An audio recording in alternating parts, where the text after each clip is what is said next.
ওনা জিনিসগুলোকে পার্সোনালি নেয়। এখন এটাও তো একটা সমস্যা।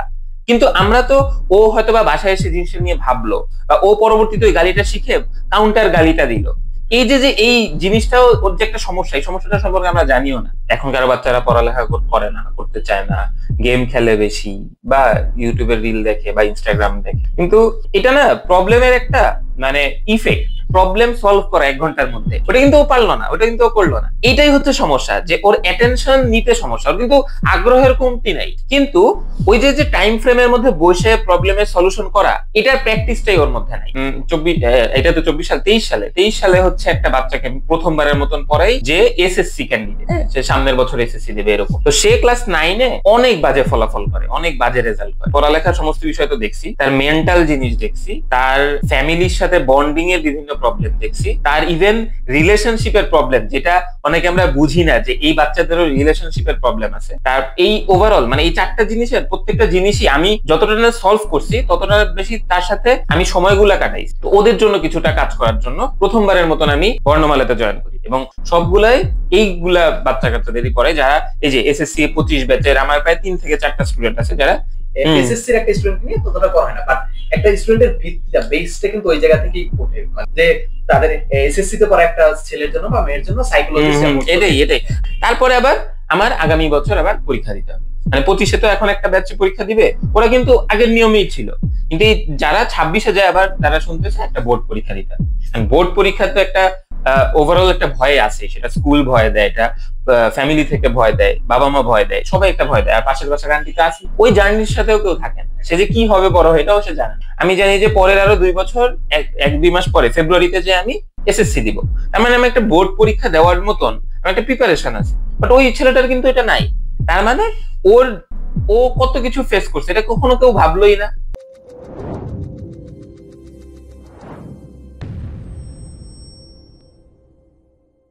আসসালামু আলাইকুম, কি অবস্থা বাচ্চা কাচ্চারা, কেমন আছো সবাই? আই হোপ সবাই অনেক অনেক বেশি ভালো আছো। এন্ড ভালো থাকার পাশাপাশি হয়তো কিছু খারাপ অবস্থার ভিতরে আছো বা কিছু প্রবলেম ফেস করছো, বিকজ তোমরা একটা পরীক্ষা শেষ করছো and সামনে তোমাদের লাইফের অনেক বড় একটা স্টেজ অপেক্ষা করছে। সামনে এসএসসি পরীক্ষা দিবা, এন্ড তোমাদের নিয়ে অনেক এক্সপেরিমেন্ট করা হয়েছে, এন্ড আর অনেক বিষয় নিয়ে আমরা আসলে কথা বলবো। সো তোমাদের সামনে কি কি করা উচিত, প্লাস হচ্ছে কোন ভুলগুলো যদি তুমি না করো বা কোন জিনিসগুলো থেকে দূরে থাকো তাহলে তুমি ভালো করতে পারবা, বা কোন কাজগুলো করলে তুমি ফিউচারে ভালো করতে পারবা, সবগুলো নিয়ে কথা বলবো। সো কথা বলার জন্য আজকে আমাদের গেস্ট হিসেবে আছে আসিফ ভাইয়া। তোমাদের আসিফ ভাইকে সবাই চেনো তোমরা। তো আসিফ ভাই আসলে আহ, অনেক বছর পর্যন্ত, মানে আসিফ ভাই হচ্ছে 6 বছর প্লাস এক্সপিরিয়েন্স পড়ানোর জগতে বা টেকের জগতে, অনেকদিন থেকে পড়াচ্ছে। বাট হচ্ছে এই যে এসএসসি সেগমেন্টে বা 9-10 যেটাকে বলো, সো এই সেগমেন্টে খুব রিসেন্টলি আসছে। এন্ড সবকিছু নিয়ে আসলে আসিফ ভাইয়ের সাথে কথা বলবো। তো আসিফ ভাইয়া আসলে টিচার হিসেবে কেমন সেটা তো তোমরা জানো, প্লাস এখন আমরা কথা বলবো যে তোমাদের কিভাবে গাইডলাইন দিয়ে হেল্প করতে পারে। সো আমরা প্রথমে একটা ইন্টারেস্টিং কোশ্চেন দিয়ে শুরু করি যে কিন্তু আমরা দেখছি যে সবসময় আগের যত প্রায় 6 বছর পর্যন্ত, তো পুরো সময়টা হচ্ছে ফোকাস ছিল HSC segment, HSC admission. But হঠাৎ করে শিফটে কেন? আমরা হচ্ছে বর্ণমালাতে আসার পর দেখছি যে পুরোপুরি এইচএসসি সেগমেন্টকে একেবারে ইগনোর করতেছে, জাস্ট শুধুমাত্র মেইন ফোকাস হচ্ছে এসএসসি সেগমেন্ট বা 9-10 এই সেগমেন্টটা। সো ওয়াই এই ট্রান্সফরমেশনটা কেন হলো? আচ্ছা, এটার পিছনে গল্প আছে। গল্প হচ্ছে আহ অনেক জায়গার ইসের, মানে অনেক কেন্দ্রিক গল্প। জিনিসটা এমন যে আমি আমার যখন প্রথম আমি টিউশনি করাই, টিউশনি দিয়ে তো সবার পড়ালেখার জার্নিটা শুরু হয়, পড়ানোর জার্নিটা শুরু হয় বেসিক্যালি। তো টিউশনিতে আমি আমার জীবনের প্রথম টিউশনি ছিল হচ্ছে ক্লাস 8-এ। হ্যাঁ, তার মানে আমি, মানে ব্যাপারটা ছিল এরকম যে আমি ক্লাস 8-এ পড়ি, পাশের বাসার একটা আন্টি, তার বাচ্চাকে পড়াইতে হবে, সে মনে হয় 2-তে বা 3-তে পড়ে, আমার ঠিক মনে নেই। তো আমি প্রথম স্টুডেন্ট, আমি পড়াই ক্লাস 8-এ। তারপর 9-10 কলেজ পুরো দমে আমি টিউশনি করিয়েছি, এবং এই সময় বাচ্চাদেরই পড়াইছি বেশি। কিন্তু আমি কলেজের পরে আমি আর বাচ্চাদের পড়াইনি, কারণ কলেজের পরে আমি যেহেতু এইচএসসি 20 ব্যাচ, তো আমাদের তো একটা বড় জার্নি ছিল, অ্যাডমিশনের জার্নি, তারপর ভার্সিটির অ্যাডমিশন, তারপর ভার্সিটিতে পড়ালেখা। এই পুরা টাইমে আমি আসলে কলেজের বাচ্চাদেরই বেশি পড়াইছি। এটার কারণ তো সিম্পল, কারণ আমি রিসেন্টলি জিনিসগুলা পড়ছি, এই জিনিসগুলা ওদেরকে পড়ানো। তারপর এই যে 2021 সাল থেকে প্রায় 2023 সাল পর্যন্ত প্রায় পুরোটা টাইমই আসলে আমি কলেজের মানুষজনই পড়াইছি। কিন্তু এখনো যে পড়াই না তা না, এখনো কলেজের মানুষজন পড়াই, বাট প্রায়োরিটি একটু শিফট হয়েছে। প্রায়োরিটি শিফটের গল্পটা এরকম যে সালে 24 এটা তো 24 সাল, 23 সালে হচ্ছে একটা বাচ্চাকে আমি প্রথমবারের মতন পড়াই যে এসএসসি ক্যান্ডিডেট, হ্যাঁ, সে সামনের বছর এসএসসি দেবে এরকম। তো সে ক্লাস 9-এ অনেক বাজে ফলাফল করে, অনেক বাজে রেজাল্ট করে। তো সে যখন ক্লাস 9-এ অনেক বেশি বাজে রেজাল্ট করে, ক্লাস 10-এ আমাদের একদম শুরুর দিকে মনে হয় প্রি টেস্ট চলে, প্রি টেস্ট, তারপরে ই টেস্ট, তারপরে এসএসসি। মানে মনে হয় অনেক বড় সময়, বাট খুব অল্প সময়ের মধ্যে জিনিসগুলো হয়। তো প্রি টেস্টের আগে আগে হচ্ছে আমি পড়ানো মনে হয় শুরু করি। তারপরে তার একদম এসএসসি পরীক্ষার আগ পর্যন্ত আমি পড়াই। এই যে পুরা জার্নিটা, এই পুরা জার্নিতে আমি ওর কাছে ছিলাম। তো আমি ওই ছেলেটার তার শিক্ষার সমস্ত বিষয়, মানে পড়ালেখার সমস্ত বিষয় তো দেখছি, তার মেন্টাল জিনিস দেখছি, তার ফ্যামিলির সাথে বন্ডিং এর বিভিন্ন প্রবলেম দেখছি, তার ইভেন রিলেশনশিপের প্রবলেম, যেটা অনেকে আমরা বুঝি না যে এই বাচ্চাদেরও রিলেশনশিপের প্রবলেম আছে। তার এই ওভারঅল মানে এই 4টা জিনিসের প্রত্যেকটা জিনিসই আমি যতটা না সলভ করছি, ততটা বেশি তার সাথে আমি সময়গুলা কাটাইছি। মানে তার সাথে প্রায় 1 থেকে 1.5 বছর আমি সময় কাটিয়েছি।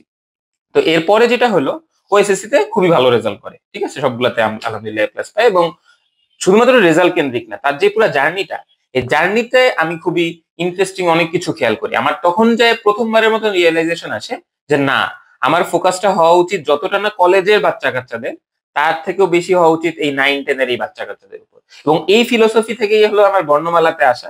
মানে যখন আমরা তো বর্ণমালা মানে আবির ভাইয়াকেই চিনি, কিন্তু আবির ভাইয়ের সাথেও যে আমরা যেভাবে কাজ করেছি, আমার আসার ফিলোসফিটা এরকমই ছিল যে ঠিক আছে, যে অনেক হয়েছে কলেজের বাচ্চাদের, এবং কলেজের বাচ্চাদের আমি এখনো পড়াইতে পারবো, সমস্যা নেই। কিন্তু এর পিছনে মানে তাদের জার্নি ভিতটা তো আগে থেকে তৈরি হয়।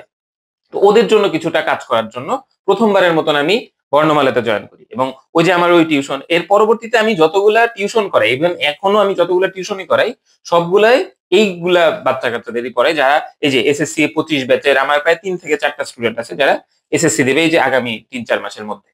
তারপর 9-এর স্টুডেন্ট আছে, তারপর আলাদা ব্যাচ আছে। তো এই জিনিসগুলো আসলে শুধুমাত্র কলেজ কেন্দ্রিক থেকে শিফটিং এর জার্নিটা এরকম যে আমি একটা উদাহরণের মাধ্যমে বুঝতে পারছি যে এদের প্রবলেম গুলো অনেক, এবং প্রবলেম সলভের মানুষজন হয়তো বা তারা একটু কম পায়।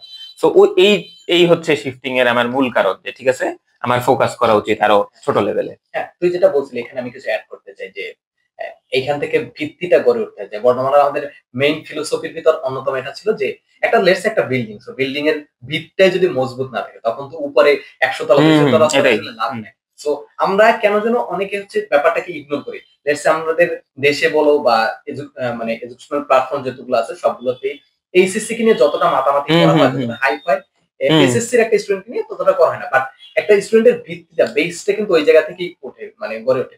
লেটস সে আমি পদার্থবিজ্ঞান কিছু করলাম না 9 সো আমি যখন ইন্টারমিডিয়েটে যাব ম্যাক্সিমাম জিনিস কিন্তু বুঝবো না, আমি একটার সাথে আরেকটা কানেক্ট, একটা না বুঝলে আমরা বুঝবো না। সো এই জায়গা থেকে কিন্তু আমরা সবাই কাজ করছি, বর্ণমালাতে যে কয়জন আছে আমরা সবাই কাজ করছি যে এই জায়গাটা নিয়ে কাজ করার জন্য। সেকেন্ডলি আরেকটা পয়েন্ট যে বাচ্চা স্টুডেন্ট তাদের কিন্তু মেন্টাল হেলথ রিলেটেড অনেক প্রবলেম থাকে, বাট এটাকে আমরা পাত্তাই দিই না। লেটস সে হতে পারে রিলেশনশিপ প্রবলেম, এটা একটা প্রবলেম, বাট অন্য অনেক প্রবলেম হতে পারে স্কুলে বুলিং এর শিকার হয়েছে, বা অন্য অনেক অনেক প্রবলেম থেকে মেন্টাল রিলেটেড প্রবলেম যেটা আসলে সবার সাথে শেয়ার করা যায় না, বাবা মার সাথে শেয়ার করা যায় না, হয়তো সাইকোলজিস্টের সাথে শেয়ার করতে পারে। বাট বাংলাদেশের কয়টা ফ্যামিলি এরকম আছে যে তাদের এসএসসি তে পড়া একটা ছেলের জন্য বা মেয়ের জন্য সাইকোলজিস্ট। এটাই আর একটা সহজ উদাহরণ দিই, মানে মনে কর কলেজে একটা ছেলেকে, মানে তুই তোর ফ্রেন্ডকে একটা গালি দিছিস, খারাপ গালি দিছিস, কিন্তু তুই কিন্তু ইগনোর করবি, বা তুই একটা কাউন্টার গালি দিয়ে ওরে মানে জিনিসটা মিউচুয়াল, তোর কাছে তেমনটা গায়ে লাগবে না। কিন্তু একটা 9-10 এর বাচ্চা ম্যাক্সিমাম টাইমে ওই গালিটা না খুব পার্সোনালি নেয়, কারণ আমাদের বাংলাদেশি গালিগুলাও তো ওরকম পার্সোনালি, মানে বাবা মাকে গালি দেওয়া হয় বা বোনকে গালি দেওয়া হয়, মানে খুব পার্সোনাল এঙ্গেজ, ওনা জিনিসগুলোকে পার্সোনালি নেয়। এখন এটাও তো একটা সমস্যা, কিন্তু আমরা তো, ও হয়তো বা বাসায় এসে জিনিসটা নিয়ে ভাবলো, বা ও পরবর্তীতে ওই গালিটা শিখে কাউন্টার গালিটা দিল। এই যে এই জিনিসটাও ওর যে একটা সমস্যা, এই সমস্যাটা সম্পর্কে আমরা জানিও না। আমরা শুধু জাস্ট ওদেরকে ছেড়ে দিছি, ঠিক আছে একটা সমুদ্র, তুমি তোমার মতন পার করো, ঠিক আছে। দিন শেষে ওই যে বাপ মা গালি দেয়, আপনার টিচাররা গালি দেয়, মানে সবাই শুধুমাত্র গালিই দেয়, কিন্তু তারও যে একটা সমস্যা আছে, সমস্যাটা নিয়ে কখনো আলাপই করে না। এই জন্যই আসলে এই ভিত্তিটার পিছনে যে আমি ইনভলভ থাকতে পারি, এই জন্য আসলে শিফটিংটা করা। বর্ণমালা থেকে আমরা এটা নিয়ে কাজ করছি। লেটস আমরা ক্লাসের ভিতর কিন্তু অনেক ট্রাই করছি এই টাইপের গাইডলাইন দেওয়ার জন্য যে এই টাইপের কোনো লেটস আমরা যখন তুমি ম্যাথ করেছিলে তখন দেখছি যে তুমি এই টাইপের সিচুয়েশনে পড়লে তখন কি করতে পারবা, বিজ্ঞানের থিওরি পড়ানোর সময় আমরা এগুলা ইন্ট্রোডিউস করার চেষ্টা করছি যে হ্যাঁ তোমাদেরও প্রবলেম থাকতে পারে, তোমাদের মেন্টাল হেলথের প্রবলেম থাকতে পারে, তোমাদের ফ্যামিলি প্রবলেম থাকতে পারে, রিলেশনশিপ প্রবলেম থাকতে পারে, এন্ড তোমরা যদি আমাদের সাথে শেয়ার করতে পারো, সেরকম আমরা কিছু হয়তো ফিউচারে নিয়ে আসবো, হোপফুলি কিছু নিয়ে আসবো ফিউচারে, যাতে তোমরা আমাদের সাথে শেয়ার করতে পারো এবং তোমাদের সাথে কানেক্ট করতে পারো বা তোমরা এই জায়গাটা থেকে বের হয়ে আসতে পারো, সেগুলোর ব্যাপারে আমরা হয়তো পরবর্তীতে কথা বলবো, এখন না বলি আমরা। আচ্ছা, আমাদের এই জেনারেশন বা এখন 9-10 যারা পড়ছে অবভিয়াসলি তারা জেন জি, তাই না? নতুন জেনারেশন, দেশ স্বাধীন করে ফেললো। তো এদের ব্যাপারে বললাম, মেন্টাল হেলথ এর ব্যাপারে বললাম, প্লাস বেস যেটা হচ্ছে হাই স্কুল লেভেল থেকে সেটার ব্যাপারে বললাম। তো তোর কাছে কি মনে হয় এখানে এই জেনারেশনের বা জেন জি বা এখন যারা এই লেভেলে আছে, 9-10 এই লেভেলে আছে, তারাও তো ভবিষ্যতে লিড দিতে চায়, তাই না? তো তাদের আসলে প্রবলেমটা কি? তারা কি ডিভাইস এডিক্টেড, বা তাদের মেইন প্রবলেমটা কি? তারা কি পড়াশোনা করতে চায় না, বা করতে চাচ্ছে অন্য কোনো ভাবে পাচ্ছে না, সোর্স পাচ্ছে না, এরকম মেইন প্রবলেম তোর কাছে কি মনে হয়? এখনকার টাইমে বলা হয় যে এখনকার বাচ্চারা পড়ালেখা করে না, করতে চায় না, গেম খেলে বেশি, বা ইউটিউবের রিল দেখে বা ইনস্টাগ্রাম দেখে। কিন্তু এটা না প্রবলেমের একটা মানে ইফেক্ট, ঠিক আছে? একটা প্রবলেম, এটা কোনো প্রবলেম না। সে ইউটিউব দেখে, সে রিল দেখে, সে গেম খেলে, এটা প্রবলেম না। এটা প্রবলেমের একটা ইফেক্ট। মানে জিনিসটা একটু ব্যাখ্যা করি। ব্যাপারটা হলো এরকম, বলা হয় যে এখনকার ছেলেপেলেরা পড়ালেখা করে না। এটা মোটেও সত্য না। এখনকার ছেলেপেলেরা মানে সবসময় সবাই পড়ালেখা করে, কিন্তু এখনকার জেনারেশনের একটা বড় সমস্যা হচ্ছে টাইম স্প্যান অনেক কম। মানে এরা মনোযোগ ধরে রাখতে পারে না, ঠিক আছে? তো এদের কাছে আহ, ধরো ব্যাপারটা এরকম হলো যে আহ, একটা ছেলের মা বউকে বললো যে তুমি 1 ঘন্টার মধ্যে এই 20টা ম্যাথ তুমি প্রবলেম সলভ করে উঠবা, ঠিক আছে? এখন ও 20টা করতে পারে না, ও 10টা করতে পারছে বা 8টা করতে পারছে 1 ঘন্টার মধ্যে, এবং 1 ঘন্টা পর্যন্ত ও বসেও থাকতে পারে না, 50 মিনিটের পরে হয়তো বা উঠে গেছে। এটা হচ্ছে একটা প্রবলেম। এখন ওই মা কি করে, ওই মা ওকে মারে, বা ওই মা দুইটা কথা শোনায়, কেন পারলি না, ওই ছেলে পারে, তুই কেন পারিস না, তোর তো রেজাল্ট খারাপ, এরকম করলে তো হবে না। এখন সমস্যাটা কি হলো, সমস্যাটা হলো ও পরবর্তীতে ভয় পাবে, 1 ঘন্টা ও বসবেই না। ও পরবর্তীতে বলবে মা আমি আধা ঘন্টার মধ্যে এই 5টা সলভ করব। কিন্তু প্রবলেমের সলিউশন কিন্তু হলো না। সলিউশন কিন্তু ছিল 20টা প্রবলেম সলভ করা 1 ঘন্টার মধ্যে। ওটা কিন্তু ও পারলো না, ওটা কিন্তু ও করলো না। এটাই হচ্ছে সমস্যা, যে ওর অ্যাটেনশন নিতে সমস্যা। ওর কিন্তু আগ্রহের কমতি নাই, কিন্তু ওই যে টাইম ফ্রেমের মধ্যে বসে প্রবলেমের সলিউশন করা, এটার প্র্যাকটিসটাই ওর মধ্যে নাই। ও যে একসাথে বসে একটা প্রবলেমের সলিউশন করবে, এই প্র্যাকটিসটা ওর মধ্যে কোথাও ওইটা পায় না। এই জন্য ওর কাছে ভাল লাগে ইউটিউবের ভিডিও দেখা, এই জন্য ওর কাছে ভাল লাগে গেম খেলা। এই জিনিসগুলো হচ্ছে ও বেশি এডিক্টেড হয়ে যায়। এখন পড়ালেখাকে যে এডিকশনে নেওয়া বা পড়ালেখার প্রতি যে আগ্রহ তৈরি করা, এটা পুরো সিস্টেমের মধ্যে নাই, ঠিক আছে? এখন ও সায়েন্স পড়ে, ও ফিজিক্স পড়ে, কেমিস্ট্রি পড়ে, এখন কোনো জিনিস ওর দৈনন্দিন কিছুর সাথে রিলেট করতে পারে না। তার মানে ওর এই জিনিস প্রতি আগ্রহ কেন আসবে? এই যে আগ্রহ আসে না, আমার শুধুমাত্র একটা ম্যাথের অনুশীলনী 10টা প্রবলেম সলভ করা, এটাই ম্যাথের প্রতি আমি পারদর্শী কি পারদর্শী না, এটা তো ইন্ডিকেট করে না। বা আমি ফিজিক্সের এই চ্যাপ্টার ভালো পারি বা ওই চ্যাপ্টার ভালো পারি, এটার মানদণ্ড কখনো এমন না যে আমি ওখান থেকে এমসিকিউ বেশি সলভ করতে পারি কি পারি না, এটা কখনো মানদণ্ড হওয়া উচিত ছিল না। বাট কারেন্ট সিস্টেম এমন হয়ে গেছে যে শুধুমাত্র প্রবলেম সলভ কেন্দ্রিক। মানে মনে কর যে ব্যাপারটা এরকম যে ও কতগুলো এমসিকিউ সলভ করতে পারে, ও কতটা সিকিউ সলভ করতে পারে, ও ঘ ঠিক মতন অ্যান্সার করতে পারতেছে কিনা, ও বাংলার 7টা সৃজনশীল সলভ করতে একসাথে লিখতে পারতেছে কিনা, এই জিনিসগুলো বেশি ইন্ডিকেট করতেছে। এই জিনিস যখন বেশি ইন্ডিকেট করতেছে, ওর আগ্রহের জায়গাটাই থাকে না। ও পড়ালেখা করতে চায় কিন্তু আগ্রহটা তো আনতে পারতেছে না, কারণ জিনিসগুলো তো ইন্টারেস্টিং না। ফিজিক্স যে মজা করে পড়া যায়, কেমিস্ট্রি যে মজা করে পড়া যায়, রিয়েল লাইফে যে প্রত্যেকটা জিনিস ইন্ডিকেট মানে রিলেট করে করে পড়া যায়, এই জিনিসটা জানেই না। ও যদি না জানে, ও গেম খেলে বেশি ওই জায়গাতে মজা পাবে। যে ঠিক আছে, ওই যে ফ্রি ফায়ারের মতন বা পাবজির মতন গেম, যেখানে অপোজিশনকে ডিরেক্ট আমি গুলি করে মেরে ফেলতে পারতেছি, ওই জিনিসগুলোর কাছে বেশি মজা লাগবে। এখন এই যে আমাদের পড়ালেখার যে মজা করে পড়ানো এবং এটার ফলে আগ্রহ তৈরি করা, এটার ফলে টাইম স্প্যানটাকে বাড়ানো, যে একটা ছেলে তুই জাস্ট নর্মালি তুই বিক্রিয়া করাবি, বিক্রিয়া ঘন্টার পর ঘন্টা করা, কেউ এখানে বোর হবে না, কেউ বোর হবে না। কিন্তু আমাদের বোর্ডে এসে বিকার আঁকা হয়, বিকারের ওইখানে নীল কালিও দেয় না, জাস্ট ওখানে কালো মার্কার দিয়ে ওখানে ই করে দেয়, বলে যে এটা হচ্ছে তুতে। এখন তুতের রং তো নীল, এটা জাস্ট ও সারা জীবন পড়ছে, কিন্তু একটা তুতে দিয়ে রিয়েল লাইফের বিক্রিয়াটা করাক না, 9-10 এই বিক্রিয়া আছে। বাট এই জিনিসটা করানোই হয়। আপনি বিক্রিয়া করান, আপনি বায়োলজিতে দেখান যে ফুলের কাটলে এই জিনিস হয়, তারপর প্রচ্ছেদন জিনিসটা পুরাটা এরকম। আমাদের প্র্যাকটিক্যালি জিনিসগুলো আছে, বাট প্র্যাকটিক্যালও করানো হয়। তার মানে একটা ছেলে যে পড়তে চায়, তার আগ্রহটা তো সেই 9-এ, সেই 8-এই তো একদম বন্ধ করে দেওয়া। একটা বিজ্ঞান এভাবে পড়ার দরকার, বাংলা এভাবে পড়া দরকার, একটা প্রপার গাইডলাইন এভাবে দরকার। কোথাও থেকে পায় না, শুধুমাত্র সে পায় গালি। এই জন্য তার আগ্রহটা চলে যায়। টিনেজদের মেন সমস্যা হচ্ছে কখনোই তারা পড়তে চায় না, এটা কখনো সমস্যা না, বা অ্যাডিকশন কখনো সমস্যা না। সমস্যা হচ্ছে আগ্রহ তৈরি করা হচ্ছে না তাদের জন্য, এটা হচ্ছে সমস্যা। হ্যাঁ, এখানে যেটা বলছিলে যে আগ্রহ তৈরি করা হচ্ছে না, এখানে টিচারও কিন্তু সামহাউ মানে এটার জন্য রেসপন্সিবল, তাই না? তো আমরা কিন্তু চাইলে আরেকটু যদি ইচ্ছা করি, জাস্ট সদিচ্ছাটা দরকার। হ্যাঁ, আমাদের অনেক স্কুলে কিন্তু আছে, ইকুইপমেন্ট কিন্তু আছে। অনেকে বলে যে ইকুইপমেন্ট নাই, পর্যাপ্ত ইকুইপমেন্ট নাই। অনেক ইকুইপমেন্ট আছে যাতে, হ্যাঁ ঠিক আছে, অনেক কিছু নাই, বাইরের দেশের মতো হয়তো নাই, বাট আছে তো কিছু, সেগুলো দিয়ে করানো পসিবল। যদি একেবারে কিছু না করানো সম্ভব হয়, অন্তত সিমুলেশনটা তো দেখানো সম্ভব। হ্যাঁ, সেগুলো করছে না।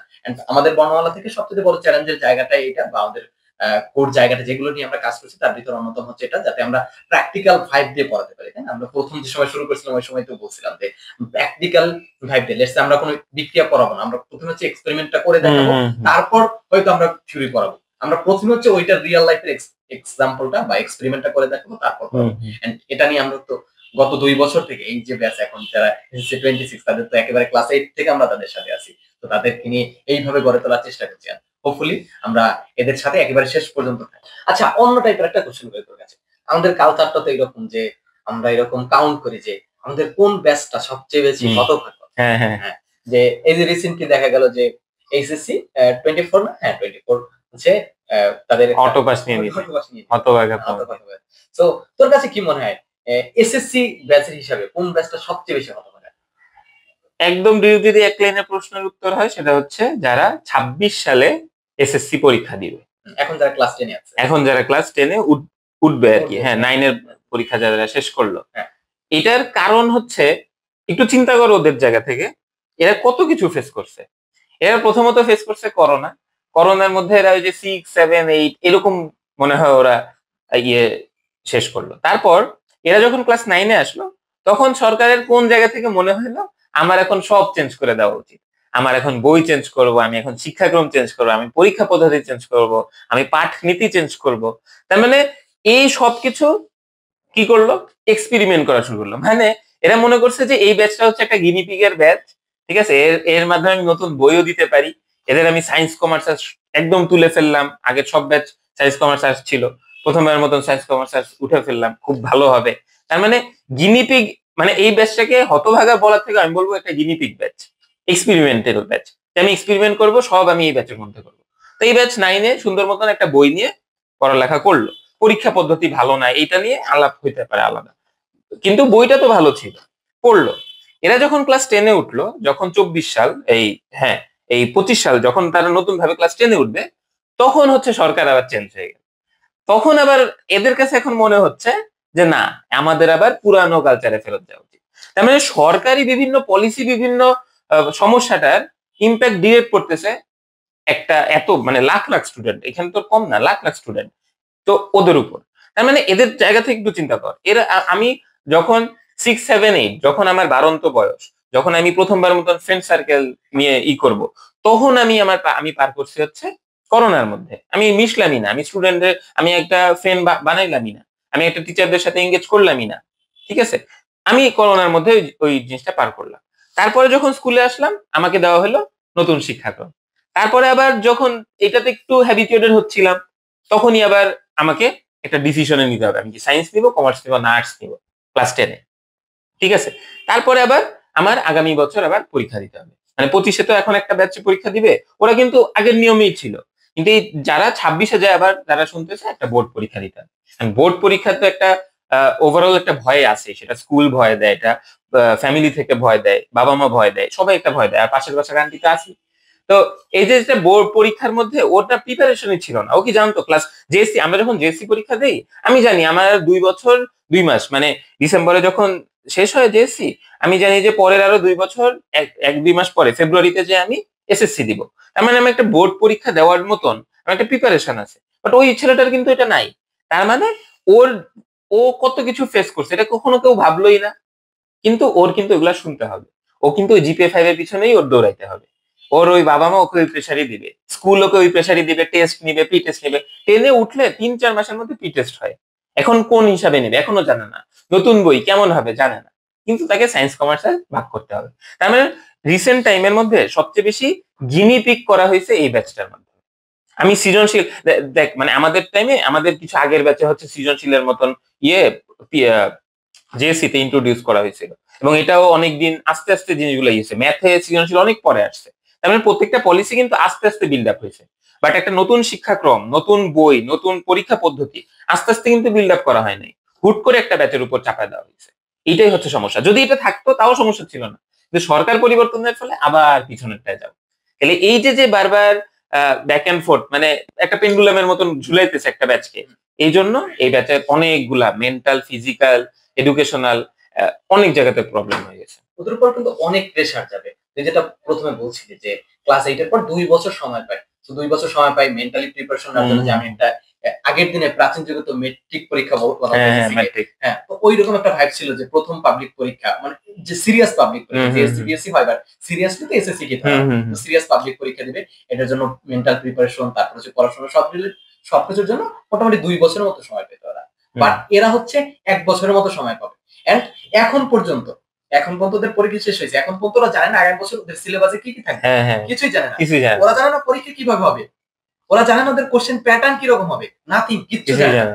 ওদের কিন্তু ওদের উপর দিয়ে মারাত্মক রকম একটা প্রেশার যাবে। সো এক্ষেত্রে কিন্তু সবার এগিয়ে আসতে হবে। এক্ষেত্রে ওই যেটা আমরা প্রথমে বলছিলাম যে মেন্টাল হেলথ রিলেটেড অনেক প্রবলেম হয়, বিকজ একটা মানুষ যখন পুরোপুরি প্রেশারে থাকে, 2 বছরের জিনিস তুমি যখন একজনকে 1 বছরে খাওয়াবে, অবভিয়াসলি মেন্টালি একটা প্রেশার পড়বে। সো ওই মেন্টাল প্রেশার হ্যান্ডেল করার জন্য যথেষ্ট এবিলিটি আসলে আমাদের শিক্ষা ব্যবস্থারও নাই, প্লাস হচ্ছে আমাদের অনেক শিক্ষকের সদিচ্ছাটাও নাই।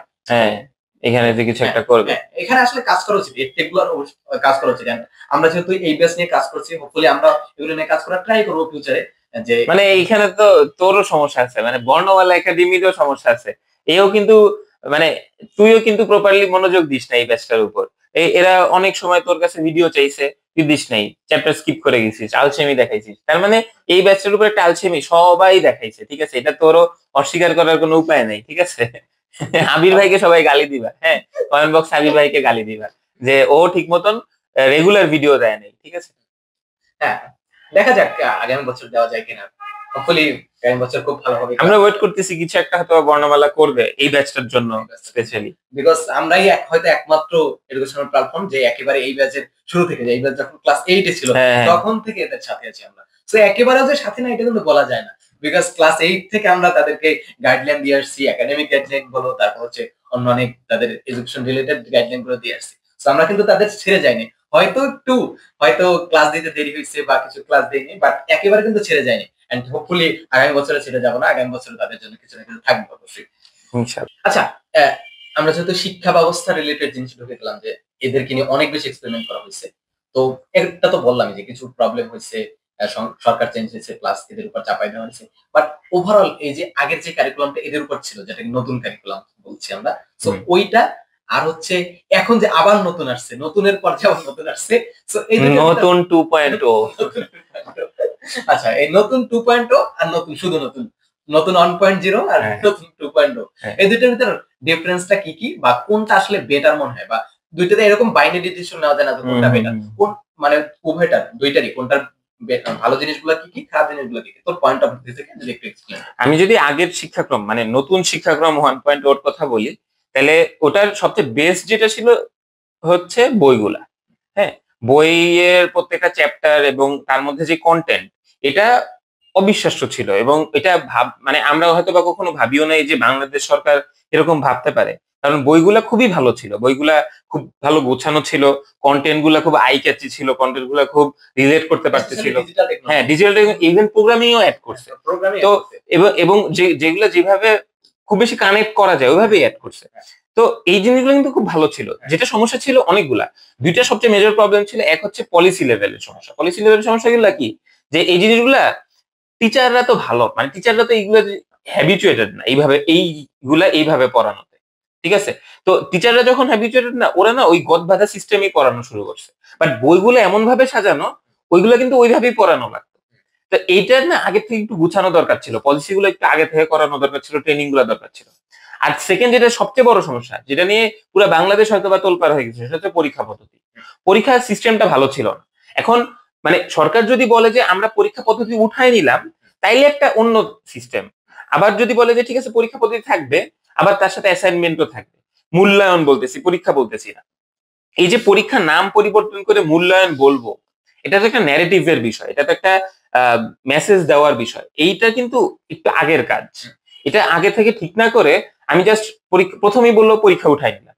এখন পরীক্ষা যখন উঠাই নিল, সাথে সাথে সবাই তো হয়ে গেল পরীক্ষা ছাড়া কিভাবে একটা মানুষ চলবে, একটা মানুষ কিভাবে ইভ্যালুয়েট করবেন কিভাবে, তখন ওকে ঠিক আছে পরীক্ষা থাকবে, তাহলে আমরা অ্যাসাইনমেন্ট দিব। অ্যাসাইনমেন্ট দিয়ে যখন এনাফ হচ্ছে না, তখন ওই যে 6 ঘন্টার পরীক্ষা দিবে না এরকম একটা ইয়ে ছিল। ওটা আমি জানি না এবার বার্ষিক পরীক্ষা কেমন সিস্টেমে হয়েছে, বাট ওই 6 ঘন্টা হয়তো বা হয়নি। ঠিক আছে, আগের নতুন 1.0-তে ওরা বলছিল যে 6 ঘন্টা পরীক্ষা হবে। তো এই পুরা সিস্টেমটাতে বুঝানো দরকার ছিল, অনেকগুলা মানুষের সাথে একসাথে করা দরকার ছিল। আমি যেটা বেস্ট পার্ট বলবো সেটা হচ্ছে বইগুলা। বইগুলা আমার কাছে যেটা মনে হয় আগামীতেও উঠায় নেওয়া দরকার, মানে উচিত হবে না। বইগুলা যে সিস্টেমে তৈরি করা 6, 7, 8, 9, 10, ওই সিস্টেমটা থেকে বের হওয়া উচিত হবে না। বাট তারপরেও তো চেঞ্জটা আসবে যে সায়েন্স কমার্স ভাগ করতে হবে। হ্যাঁ, এখানে 1.0 একটু প্রবলেমে করি যে বিজ্ঞান বইতে কিছু প্রবলেম ছিল। এটা হচ্ছে কিছু টপিক লেসে আমার হচ্ছে আমি যদি বেগ বুঝতে চাই, এক্সেলারেশন বুঝতে চাই, ত্বরণ, তারপর হচ্ছে ভেলোসিটি বুঝতে চাই, তখন আমার প্লেসের ত্বরণ বা এক্সেলারেশন বুঝতে চাই, তখন কিন্তু আমার বেগ বোঝা লাগবে। দূরত্ব কি সরণ, বাট সরণ দূরত্ব এগুলো না বুঝে বেগ চলে যাচ্ছে, এক্সেলারেশন চলে যাচ্ছে। এই টাইপের কিছু প্রবলেম ছিল, মেজর প্রবলেম ছিল। হ্যাঁ, একেবারে যে খারাপ ছিল বইটা, বিজ্ঞান বইটা, এটা বলতেছি না। বাট সবচেয়ে আমার কাছে, আমার পয়েন্ট অফ ভিউ সবচেয়ে ভালো হচ্ছে ডিজিটাল টেকনোলজি বইটা। এন্ড বিজ্ঞান বইটা টপিক ম্যাপিং এর প্রবলেম ছিল, অনেক টপিক ম্যাপিং এর প্রবলেম ছিল, বিকজ একটা অধ্যায়ের সাথে বিজ্ঞান আরেকটা কানেক্ট, সো ওই লেভেলে আসলে কানেক্ট করতে পারে। এইখানেই আসলে আগামীতে সমস্যাগুলো হবে। মানে আগামী বছর যে বইটা বানাবে, ওই বইতে কোনটাকে রাখবে আর কোনটাকে বাদ দিবে, এইখানে হচ্ছে প্রবলেমে পড়বে। এই প্রবলেমটা কিভাবে ট্যাকেল করে এই সরকার বা এই সরকারের যারা পলিসি লেভেলে আছে, এটাই হচ্ছে বেশি ম্যান্ডেটরি। তো এই জায়গাতে মানে আমার কাছে যেটা মনে হয় যে ঠিক আছে সায়েন্স কমার্স আর্টস ভাগ করবে, এটাতে ফাইন, এটাতে কোনো সমস্যা নেই। কিন্তু জিনিসগুলো স্টুডেন্টরা কিভাবে নিচ্ছে, এইটাতে অনেক বেশি জোর দেওয়া দরকার। কিভাবে গার্ডিয়ানদের জিনিসগুলো নিচ্ছে অনেক বেশি জোর দেওয়া দরকার। কারণ আগের সরকারে আমরা যেটা দেখেছি, যে একটা পলিসি তৈরি করে ফেলে, তারপরে ওটার রিয়াকশন বেসিসে আরেকটা নতুন ভাবে একটা চেঞ্জ গুলো আনে। যে গার্ডিয়ানরা আমরা দেখছি না যে ভিকারুন্নেসের সামনে গার্ডিয়ানরা প্ল্যাকার্ড হাতে দাঁড়াইছে যে পরীক্ষা পদ্ধতি আবার আনা। তো একটা পলিসি আগে থেকে এইভাবেই তৈরি করা দরকার, যে একটা যেটা বলা হয় যে একটা সার্ভে করা দরকার, বা অ্যাটলিস্ট টিচারদের সাথে একটু কানেক্টেড হওয়া দরকার, যে টিচাররা আসলে কোনটাতে তারা ভালো মনে করে। কারণ তারা বছরের পর বছর পড়াচ্ছে। আমি হয়তো পলিসি লেভেলে কয়েক বছর গিয়েছি, আমি তো টিচারও না, কিন্তু টিচাররা তো অনেক বছর ধরে পড়াইতেছে, তারা তো বুঝতেছে যে স্টুডেন্টরা কি মনে করে, তারা তো বুঝতেছে গার্ডিয়ানরা কি মনে করে। তো আমি নতুন 2.0 ওর কাছে আমি এটাই চাবো, যে অন্তত মানে আমরা তো এটা এই সরকার থেকে সব সেক্টরে এক্সপেক্ট করি যে জনগণ যেটা চায় সেটাই যেন তারা দেয়। তো এখানেও তাদের ওই প্রতিফলনটা থাকা দরকার, যে আসলেই স্টুডেন্টরা কি চায়, বা আসলেই গার্ডিয়ানরা কি চায়, আসলে টিচাররা কি চায়, এখনকার যুগের সাথে কোনটা আমি করবো। এবং স্পেসিফিকলি এই ব্যাচটার জন্য হয়তো বা আমার ডিফারেন্ট অ্যাপ্রোচ হতে পারে, বা আগামী ব্যাচের জন্য হয়তো বা আবার ডিফারেন্ট অ্যাপ্রোচ হতে পারে। বাট এই ব্যাচটাকে কেন্দ্র করে কিছু পলিসি দরকার, বা কিছু মেনটেন করা দরকার। বইগুলা, শিক্ষা মানে আগামীতে টেস্ট, প্রি টেস্ট, এসএসসির প্রশ্ন কাঠামো, সবগুলো একটা ক্লিয়ার ভিউ যদি জানুয়ারি ফেব্রুয়ারিতে সরকার দিতে পারে, তাহলে আমার কাছে মনে হয় এই যারা 26 সালে এসএসসি দিবে তাদের খুব একটা সমস্যা হবে না, কারণ 1 বছর মোর দেন এনাফ তাদের প্রিপারেশনের জন্য। আচ্ছা, তাহলে যে পলিসি লেভেলটা বলি যে রিঅ্যাকশনটা নিয়ে তারপর পলিসি ডেভেলপ করা উচিত, তাহলে তোর পয়েন্ট অফ ভিউ কি মনে হয় যে এখন স্টুডেন্টরা কি চায়, প্লাস গার্জিয়ানদের কথা যদি বলতে? তো আমার কাছে যেটা মনে হয়, স্টুডেন্টরা প্রথমত চায় একটা ক্লিয়ার দিক নির্দেশনা। ঠিক আছে, সরকারের জায়গা থেকে, সরকারের কাছ থেকে যদি কোনো এক্সপেকটেশন থাকে, যে ওরা জানে যে আমার 26 সালে এত তারিখে হয়তো পরীক্ষা দিতে হতে পারে, এবং বইটা আসলে শুরু থেকে যদি পাওয়া যায়, একদম জানুয়ারির ফার্স্ট উইক না হোক সেকেন্ড উইকের মধ্যে যদি বই পাওয়া যায়, তারপরে পুরা পাঠ্যক্রমটা যে আমার এই 1 বছরে ক্লাস 10-এ ওরা এইভাবে পড়বে, পরীক্ষা পদ্ধতি একদম ক্লিয়ার, মানে একদম সরকার যদি ক্লিয়ারলি বলে দেয়, তাহলে হচ্ছে আর কোনো সমস্যা হবে না। মানে সরকারের জায়গা থেকে এই হচ্ছে এক্সপেকটেশন। এখন আমি যদি একদম স্টুডেন্ট থেকে বলি, যে স্টুডেন্টরা আসলে তাদের আশেপাশের মানুষ থেকে কি চায়, স্টুডেন্ট সবচেয়ে বেশি এখন যেটা চায় একটা সাপোর্ট। ঠিক আছে, ও কিন্তু মনে কর ওর লেটস সে বল চ্যাপ্টারে সমস্যা আছে, ফিজিক্সের বা বিজ্ঞানের বল চ্যাপ্টারে সমস্যা আছে, ওর কিন্তু অনলাইনে অনেক রিসোর্স আছে, বা ওর স্কুলের টিচার আছে পড়ানোর মতন, বা ও প্রাইভেট পড়ে, বা ও কোনো কোচিং এ পড়ে, অনেক রিসোর্স আছে। ও ওই বলের যদি কোনো সমস্যা থাকে বা ওইটাতে যদি কনসেপ্ট বিল্ডিং এর সমস্যা থাকে ওইটা সলিউশন পায়।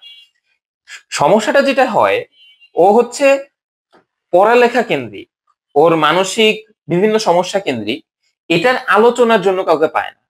তার মানে এই পুরা কাঠামোর থেকে ও যেটা এক্সপেক্ট করে, আমার যেটা মনে হয় একটা স্টুডেন্ট যেটা এক্সপেক্ট করে সেটা হচ্ছে এটা টিচার না, এটা মেন্টর, এটা বড় ভাই, যে আমাকে গাইডলাইন দিবে, যে আমার সাথে থাকবে, যে আমাকে গালি দিবে না, যে আমার সাথে আমার সমস্যাগুলো শুনে আমার সমাধানগুলো দেওয়ার চেষ্টা করবে। এই জিনিসগুলো সেটা এক্সপেক্ট করে, এবং এটা কিন্তু কেউ দেয় না। কারণ তুই যদি যে কোনো বড় বড় যেগুলো প্ল্যাটফর্ম আছে সবগুলো প্ল্যাটফর্ম নে, এবং তাদের সবচেয়ে লাস্ট কয়েকটা ভিডিও দেয় তাদের পেজের বা তাদের ইউটিউবের, এবং তাদের বিভিন্ন কোর্স গুলা দেয়, কোর্স গুলা সাজানো হচ্ছে কলেজ কেন্দ্রিক, কোর্স গুলা সাজানো অ্যাডমিশন কেন্দ্রিক। আমরা সবাই জানি এগুলা কেন করে, কারণ এখানে মার্কেট বেশি, এখানে বিজনেস বেশি, এখানে টাকা বেশি। কিন্তু পিছনের গল্পগুলা কেউ শোনে না, পিছনের জার্নি গুলার সাথে কেউ থাকে না। এটা হচ্ছে এই প্ল্যাটফর্ম গুলোরও সমস্যা। কোন প্ল্যাটফর্ম গুলা শুধুমাত্র 9-10 কেন্দ্রিক, কারণ বাচ্চাদের নিয়ে কাজ করলে আসলে খুব মানে টাকার অঙ্কে খুব বেশি লাভ নাই। এই যে এই ফিলোসফিটা, এই ফিলোসফিটার জন্য সমস্যা হয়েছে কি, মানে জিনিসগুলো না বেশি মানে ম্যাটেরিয়ালিস্টিক হয়েছে, বা জিনিসগুলো অনেক বেশি ফাইন্যান্স মানে ফাইন্যান্সিয়াল দিকে বেশি ঝুঁকে গেছে প্ল্যাটফর্ম গুলো। তো আমিও কলেজে গেলে আমি চেষ্টা করবো, বা অ্যাডমিশনে আমি চেষ্টা করবো আমি লাখ লাখ টাকা দিব, বাট আমার চান্স নিশ্চিত হতে হবে, এই টার্গেট কিন্তু কলেজে থাকে, এই জন্য ওখানে টাকা বেশি। কিন্তু 9-10 এর গল্পগুলা তো এখানে গল্পগুলা শোনা অনেক বেশি দরকার হয়। তুই একদম র্যান্ডম কোর্স দিয়ে দেখবি যে ফেসবুক লাইভে ক্লাস হয়, ঠিক আছে, যেখানে কমেন্ট বক্সে তুই কমেন্ট করতে করতে না টপিক চলে যায়। হ্যাঁ, তারপরে ক্লাস হয় কি রেকর্ডেড ক্লাস, যেখানে টিচারের সাথে কোনো ইন্টারাকশনই নেই।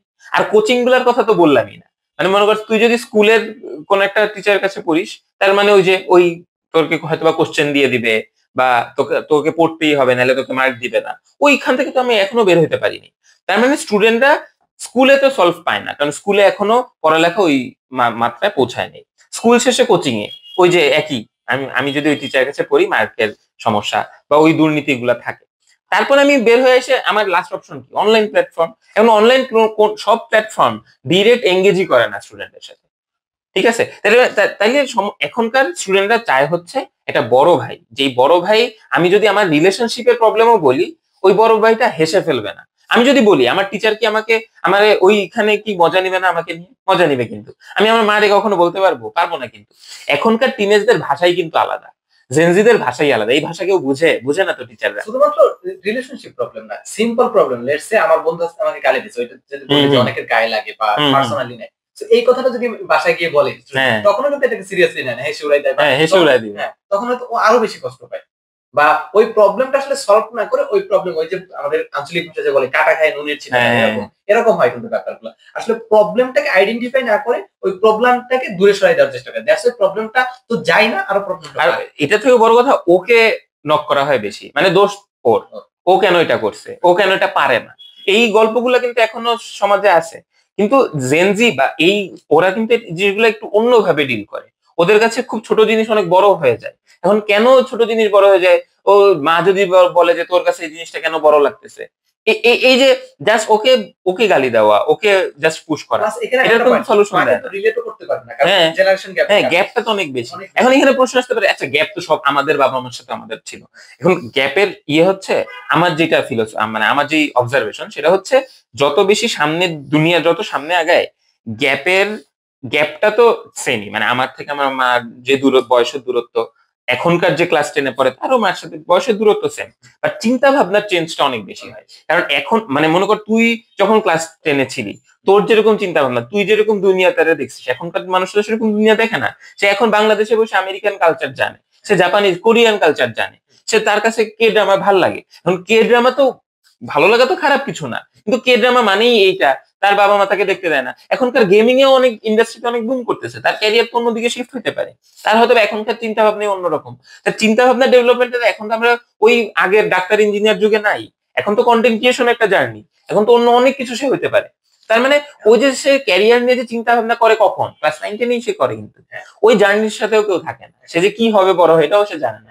এখন জগৎটা যেরকম যে কোনো কিছু ভালো করা পসিবল। লেটস আগে একটা ছেলে যদি গ্রামে থাকতো, এমন অনেক সেক্টর ছিল যে সেক্টরে ওর পক্ষে ভালো করা পসিবল ছিল, কোনোভাবে পসিবল ছিল না। বাট এখন যদি আমি এই জায়গায় বসে চাই যে একেবারে অ্যাডভান্স লেভেল, পৃথিবীতে সবচেয়ে বেশি অ্যাডভান্স লেভেলে কি হচ্ছে, লেটস সে রকেট সায়েন্স বা AI, advance machine learning, deep learning, এগুলো নিয়ে পর্যন্ত একেবারে অ্যাডভান্স লেভেলে পড়াশোনা করে আমি ওই লেভেলের এক্সপার্ট হয়ে যেতে পারি। সো এইটা কিন্তু আমি কখনো চাইলে কিন্তু আমার বাবা মাকে বুঝাতে পারবো না, বা ওরা যারা ক্লাস 19 আছে ওরা কিন্তু চাইলে কখনোই বাবা মাকে বুঝাতে পারবে না। মানে মনে কর ডিজিটাল প্রযুক্তির এআই রিলেটেড পড়তেছিস, তখন মনে হয়েছে ঠিক আছে মেশিন লার্নিং তো একটা টার্ম, তুই প্রথমবারের মতন শিখলি। এখন কলেজে কিভাবে পড়াবে, স্কুলে কিভাবে পড়াবে, ঠিক আছে এটা মুখস্থ কর, ঠিক আছে বাসায় এসে তুই বাবা মা তো কখন এই জিনিসগুলো তোর সাথে রিলেট করবে না। এখন তুই আবার অনলাইন প্ল্যাটফর্মে গেলি, তোর ওই পড়ানোর মধ্যে এখন তোর একটা প্ল্যাটফর্ম কেউ একজন বললো মেশিন লার্নিং এইভাবে কাজ করে, তুই বুঝলি ঠিক আছে ফেসবুকের অ্যালগোরিদম এইভাবে কাজ করে। তাহলে এই যে একটা এক্সপ্লোর করার জার্নিটা, এই জার্নির সাথে কেউ থাকে না, সোজা কথা কেউ থাকে না, সাপোর্টের মতন কেউ থাকে না। এখন সাপোর্ট সিস্টেম তৈরি করার মতন কোন চিন্তা বর্ণমালা করছে কিনা আমি জানি না, এটা আবির ভাইকে তোমরা জিজ্ঞাসা করতে পারবে, হয়তো করবে, দেখা যাক কি হয় 26 ব্যাচের জন্য। আচ্ছা, এতক্ষণ তো অনেক প্রবলেম নিয়ে কথা বললাম, শুধুমাত্র প্রবলেমকে আইডেন্টিফাই করলাম যে এই প্রবলেম এই প্রবলেম এই প্রবলেম সেই প্রবলেম, অনেক কিছু বললাম, বাট সমাধানটা কি? এডটেক প্ল্যাটফর্ম গুলা স্পেশালি আমরা কি করতে পারি? বিকজ আমরা যেহেতু আগে বলছিলাম যে একটা বিশাল সময় এদের সাথে আছি, সো এদের সাইকোলজিটা কিন্তু অনেকটাই আমরা বুঝি, ওরা কিভাবে চিন্তা করে অনেকটা আমরা রিলেট করতে পারি, ওদের সাথে কানেক্টেড, ওদের সাথে যেহেতু অনেক দিন ধরে। সো আমরা কি করতে পারি, কি কি ইনিশিয়েটিভ নিতে পারি যাতে ওরা ফিউচার ভালো করতে পারে, ওদের মেন্টাল প্রেশারটা কমে পায়, মেন্টাল বল সব ধরনের প্রেশারটা কম ফিল করে। প্রথম কথা হচ্ছে প্ল্যাটফর্ম গুলোর উচিত স্টুডেন্টকে প্রোডাক্ট না মনে করে স্টুডেন্ট মনে করা, এটা সবচেয়ে বড় ব্যাপার। যে এখনকার যুগে এমন হয়ে গেছে যে আমি এখানে মনিটরি ভ্যালু ছাড়া আর কোনো ভ্যালু দেখি না, কিন্তু জিনিসগুলো তো এমন হওয়ার কথা উচিত ছিল না। একটা স্টুডেন্ট এবং টিচারের রিলেশনশিপ যেমন, যেটা যে কোনো প্ল্যাটফর্ম হোক সেটা ওইখানে ওরকমই হওয়ার দরকার ছিল, রিলেশন গুলো ওইভাবেই বিল্ড আপ করার দরকার ছিল, যেখানে স্টুডেন্ট তার প্রবলেম খোলামেলা ভাবে বলতে পারবে, যেখানে টিচাররা ডিরেক্ট বলতে পারবে যে দেখো তোমার লাইফের এক্সপ্লোর করার জায়গা ঠিক এইগুলা আছে। তার মানে টিচারদের যেটা ছিল যে একটা জার্নি দেখানো, স্টুডেন্ট সে জার্নি চুজ করবে এবং ওই চুজ করার ক্ষেত্রে সে যেই ডিফিকাল্টিস গুলা ফেস করবে সে তার টিচারকে সেটা জানাবে। এই জার্নিটা, এই যে দুই পাক্ষিক জার্নি, এই জার্নিটা পুরোপুরি মিসিং হয়ে গেছে এখন। তো এখন যেটা আমার কাছে, আমি শুরুতেও যেটা বলছিলাম যে এখন যেটা দরকার ও একটা সাপোর্ট সিস্টেম বা যেটা বলে গার্ডিয়ান এঞ্জেল, এরকম একটা মানুষ চায় যে ওর প্রত্যেকটা জার্নির সাথে সাথে থাকবে। এখন ওটা তো পসিবল হয় না অনলাইনে অনেকটা। তো অনলাইনে কি হতে পারে, অনলাইনে হতে পারে ইন্টারাকশনটা যতটা বেশি বাড়ানো যায়, ঠিক আছে। লেটস সে কেমন হতে পারে ইন্টারাকশন বাড়ানো যায় না, কেন যায় না? এই কারণে, কারণ ওই যে এটা প্ল্যাটফর্ম গুলা প্রোডাক্ট হিসাবে চিন্তা করে, তার মানে আমার যত বেশি স্টুডেন্ট তত বেশি প্রোডাক্ট আমার সেল হবে, এরকম আমি চিন্তা ভাবনা করে। সো প্রথম থাকবে আমার যেটা মনে হয় প্ল্যাটফর্ম গুলার যতটা কম সংখ্যক স্টুডেন্ট নেওয়া যায় যার সাথে ও বেশি ইন্টারঅ্যাক্ট করতে পারে, এটার জন্য ওর যতটা সংখ্যক কম স্টুডেন্ট নিতে পারবে, একটা কোর্স হোক, একটা নতুন করে মডিউল হোক, কোনো সাইকেল হোক, যে কোনো কিছু হোক, যতটা কম সংখ্যক পারা যায় স্টুডেন্টকে নেওয়া। সেকেন্ড যেটা তার করতে হবে, যেহেতু তার মেন্টাল প্রবলেম অনেক হয়ে গেছে, কারণ সে করোনা ফেস করছে, সে হয়তো বা ফ্যামিলি বিভিন্ন ইস্যু ফেস করছে, সে জানে না সহপাঠীদের সাথে কিরকম মিশতে হয়, সে একটা প্রবলেম নিয়ে সে ফ্রেন্ডের কাছে যায়, কোনো সলিউশন পায় না, কারণ ফ্রেন্ড তো তার বয়সী, ফ্রেন্ড তো ফ্রেন্ডের মতনই সলিউশন দিবে, সে তো আর বড় কোনো গার্ডিয়ানের মতন সলিউশন দিবে না। সো সেকেন্ড যেটা দরকার সেটা হচ্ছে ইন্টারাকশন গুলা। এবং ইন্টারাকশন বাড়ানোর উপায় কি? ফেসবুক লাইভে কখনো কমেন্ট করে ইন্টারাকশন বাড়ানো যায় না। বিভিন্ন সলিউশন অনেকে দেওয়ার চেষ্টা করছে যে 24 আওয়ার একটা কল সেন্টার চালু করা, বাট ওই কল সেন্টার গুলো আমরা জানি ওরা তারা প্রোডাক্টের মার্কেটিং ছাড়া কিছু আর করে না। তো এটার সার্বক্ষণিক যে একটা ব্যবস্থা, ওই ব্যবস্থা তৈরি করা যায়, এটা চাইলেই করা যায়। ম্যানেজমেন্ট এটা খুব একটা বড় কোনো বিষয় না, আপনি চাইলে ফেসবুক লাইভে জায়গায় জুমে ক্লাস নেন, এটা তো ইন্টারাকশন একটু বাইরে গেল। এখন এই ইন্টারাকশন গুলো বাড়ানো দরকার। 3 নাম্বার যেটা দরকার সেটা হলো ওভারঅল ভিউ দেওয়া। মানে মনে কর ব্যাপারটা এরকম যে ও একটা পরীক্ষা দিছে, লেটস সে কালকে একটা পরীক্ষা বা কালকে একটা প্রি-টেস্ট পরীক্ষা, এখন ওর ফেজ কিন্তু অনেকগুলা, ও প্রিপারেশন ফেজ আছে, ওর পরীক্ষার টাইমের ফেজ আছে, পরীক্ষা পরবর্তী ফেজ আছে। এই প্রত্যেকটা ফেজকে একটা প্ল্যাটফর্মে উচিত ডিবাগ করা, মানে ভাগ করা, যে কিভাবে কিভাবে একটা স্টুডেন্ট এই প্রত্যেকটা টাইম কাটাবে, ঠিক আছে। তার মানে ওই জিনিসটাতে মনোযোগ দেওয়া। আপনি একটা কোর্স চালু করলেন, ওই কোর্স 3 মাসে শেষ হয়ে গেল, 4 মাসে শেষ হয়ে গেল, এরপরে আপনি স্টুডেন্টের সাথে কোনো সম্পর্ক নেই, এই জিনিস কখনো হওয়ার কথা ছিল না, এটা কখনো দরকার ছিল না। আপনি যদি শুরু থেকে তার সাথে গাইডলাইন হিসাবে সাথে থাকেন, তার মানে আপনি একটা বছরে সে যতগুলা পরীক্ষা দেয়, যতটুকু ক্লাস করে, আপনার প্রত্যেকটার সাথে আপনি কানেক্টেড থাকেন, তাকে গাইডলাইন দেন, তাকে বুঝান, তার প্রবলেম গুলা শুনেন। তার মানে এই 3টা জিনিস যদি সলভ করতে পারে, আমার কাছে মনে হয় এই যে সমস্যাটা, যে একটা সমস্যা তৈরি হয়ে গেছে আসলে, ও স্পেশালি 26 সালে যারা এসএসসি দিবে, তো ওই প্রবলেম গুলা অ্যাটলিস্ট অনেক অংশে সলভ করা পসিবল হবে। হোপফুলি অনেকগুলো প্রবলেম আইডেন্টিফাই করলাম যে আমরা হচ্ছে অর্থলোভটা থেকে বের হয়ে আসা, যে শুধুমাত্র ম্যাটেরিয়ালিস্টিক চিন্তা ভাবনা না করে স্টুডেন্টদের পয়েন্ট অফ ভিউ থেকে বা ওদের ভালোর জন্য চিন্তা করা, এইভাবে যদি চিন্তা করে, প্লাস হচ্ছে ওয়ান টু ওয়ান যাতে কানেকশনটা বিল্ড আপ করা যায়, যাতে ইন্টারঅ্যাক্ট করতে পারে টিচারের সাথে, এইরকম কিছু বিল্ড করা, এটাই মেইন ব্যাপার। সো তাদের প্রবলেম গুলো সলভ করা, তাদের মেন্টাল হেলথ এর ব্যাপারটা দেখা, তারা কি কি প্রবলেম ফেস করছে সবগুলো দেখা। সো আশা করছি এরকম কিছু আমরা ট্রাই করবো ফিউচারে, হয়তো 26 ব্যাচের জন্য। আবারও বলছি যে আমরা যেহেতু এদের সাথে অনেকদিন কানেক্টেড, সো আমরা জানি এরা কিভাবে চিন্তা করে। সো আশা করছি আমরা তাদেরকে ভালো কিছু হয়তো দিতে পারবো, দেখি কি হয়। সো লাস্টে বল যে তোমরা কি চাও বর্ণমালা থেকে, তোমরা বলো। আর আসিফ ভাইয়াকে তোমরা কি হিসাবে দিতে চাও এটাও বলো, মানে আসিফ ভাইয়া কি কি করবে তোমার জন্য, তোমাদের আমাদের পক্ষ থেকে কি কি করতে পারি এটা তো বললাম। And এখন হচ্ছে তোমরা জানো আমাদেরকে যে আমরা এজ এ প্ল্যাটফর্ম বর্ণমালা একাডেমি থেকে তোমাদের জন্য কি করতে পারি, প্লাস হচ্ছে তোমাদের আসিফ ভাইয়া তোমাদের জন্য কি কি করতে পারে বা নতুন কি কি ইনিশিয়েটিভ নিতে পারে, ওভারঅল আমাদের প্ল্যাটফর্ম থেকে কি করতে পারে, প্লাস আসিফ ভাইয়া স্পেশালি তোমাদের জন্য কি কি করতে পারে নেক্সট এসএসসি 26, মানে আগামী বছর তোমরা যারা এসএসসি ক্লাস 10 উঠবে তাদের জন্য। সো এই হচ্ছে আজকের পডকাস্ট বা আজকের ভিডিও। দেখা হবে হয়তো পরবর্তী ভিডিওতে, না দেখা হবে হয়তো না, ইনশাআল্লাহ দেখা হবে খুব শীঘ্রই।